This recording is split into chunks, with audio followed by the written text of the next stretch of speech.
One of my favorite details about recent Ravnica designs is that the Simic Combine come up with the most ridiculous creature types, which for mad scientist biologists, it makes perfect sense. This is the guild that brought us the fish octopus crab, after all. So we're back on Ravnica, so of course the Simic Combine is up to some nonsense, and it happens to be some of the most beautiful nonsense. We have the Pride of Hull Clade. Exactly what Hull Clade is, I don't even know. I don't even care, but I'm proud of it too. This thing rules. It is a crocodile elk turtle. If that doesn't sell you on this, I don't know what does. It comes pre-elked. Oko, eat your heart out. I love it. So this card is a 2/15 for 10 green. If you've been playing Magic for a long time, you realize none of those numbers add up to anything we've seen before. So this beast here, it's a 2/15, as I said. It's also legendary, fun fact, so it can be your commander. This spell costs X less to cast, where X is the total toughness of creatures you control. It likes big butts, and it cannot lie. If you have a lot of toughness on your battlefield, this thing gets significantly cheaper. So you could theoretically pay as little as 1 for it if your army is wide enough or thick enough. So you'll love to see it. It does have Defender, however, which is a bit of a downside, but we have a way around that. 2 blue. Until end of turn, target creature you control gets +1/+0 and gains whenever this creature deals combat damage to a player. Draw cards equal to its toughness, and it can attack as though it didn't have Defender. So what we're doing here is we can activate this and turn it into a 3/15 that can attack. Once it connects, you then draw 15 cards. That is absolutely insane. Now, in order to do that, we need to get it on the battlefield, and we also need to be able to pump 4 mana into this thing, which is no mean feat, but at the same time, the payoff there is absolutely massive. Now, we've seen things like this before with Charix the Raging Isle. Charix was from Zendikar Rising, and it was a 17 toughness legendary 4-drop, and it had this ability where it could buff its power in an activated fashion, but nobody ever did that with this thing, or very few people did, I should say. Outside of, like, limited, I guess. Maybe it's an option. But the real benefit here is just having 17 toughness, because there are plenty of cards that key off of toughness, such as our prideful friend, now. Obviously, Charix isn't legal in Standard, so we can't put them in the same deck in that format, but in other ones, oh my goodness. And obviously in Commander, they go really, really well together. It also has a showcase version, one of the dossier artworks that shows a different perspective on the Pride of Hull Clade.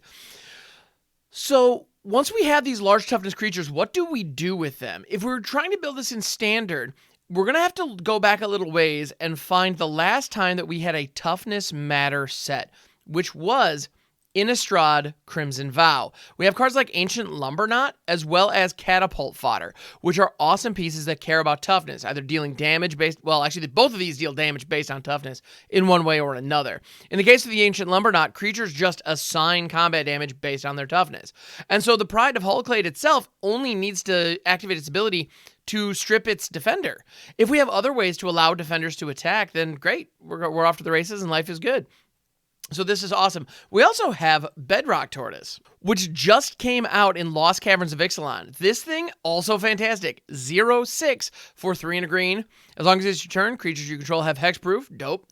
Each creature you control with toughness greater than its power assigns combat damage equal to its toughness rather than its power. So here we go. We're back at it. So here we have a situation where this can turn the Pride of Hull Clade rather, into an effective 15/15 for relatively little, and the Bedrock Tortoise itself having 6 toughness reduces the Pride of Hull Clade's casting cost by 6, knocking it down to a 5-drop, which is not amazing given what we can do, but we can sequence that alongside other large toughness creatures to get this thing online.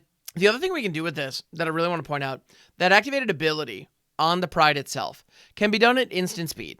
So if you're attacking with multiple large creatures, or frankly, even creatures that don't have particularly high toughness, that's the other thing.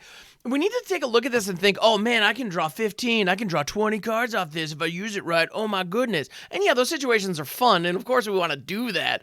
But the flip side is, If this is on the battlefield, your Bedrock Tortoise is attacking for 6/6. Great. So they block that so they don't want to let you draw 6 cards. Well, I happen to have some random 2/2 lying around. Well, I can pump the mana in, get that 2/2 up into a 3/2, deal 3 damage, and draw 2 cards.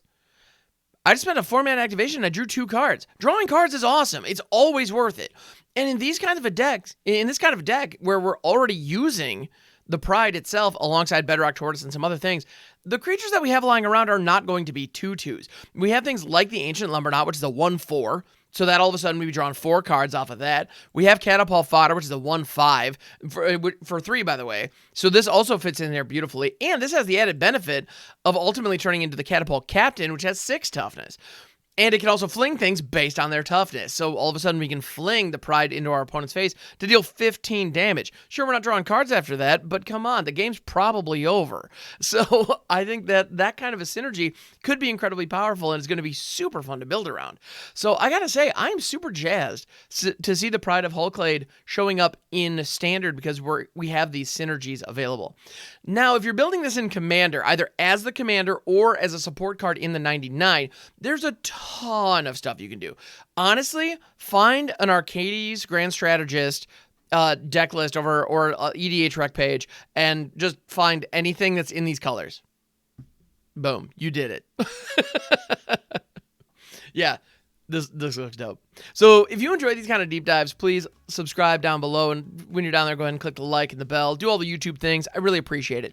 I primarily stream over on Twitch, by the way. That's where you can find me most days of the week.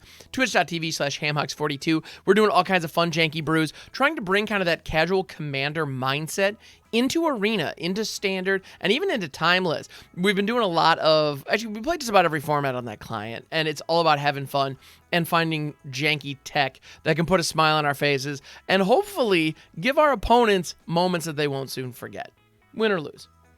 Hopefully I'll see you over there. Thanks so much. I'll catch you on the next one.